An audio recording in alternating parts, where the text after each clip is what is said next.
សូមនមស្ការថ្វាយបង្គំប្រគេនបង្គំដល់កាលណាគុណចាស់ផងដែរនៅក្នុងឱកាសនេះខ្ញុំកាលណាមាននៅបនសល់ប៉ុណ្ណា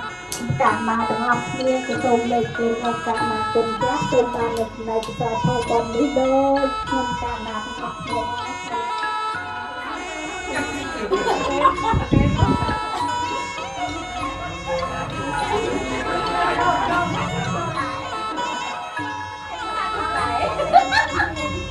សូមអនុមោទនា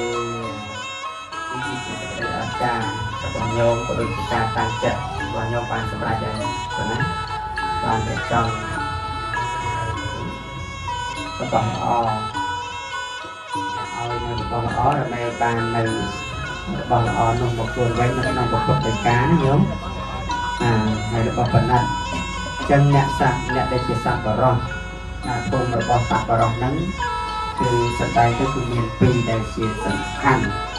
គឺឧបការៈខ្លួនញោមតល់ដែលបានកើតមកជាមនុស្សណាញោម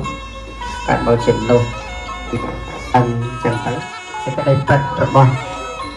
យើងទាំងអស់គ្នាហ្នឹងញាតិញោមឃើញចាក់ដែងអ្នកដែលគេជាសទ្ធិជាកហបតីអីហ្នឹងគឺយើងប្រាថ្នាចង់ឲ្យគេចង់ឲ្យបានអញ្ចឹងក៏វាអត់បានដែរអញ្ចឹងញោមសូមអនុមោទនាបានជាថ្ងៃមកព្រានទានគ្រប់គ្នាសូមអនុមោទនា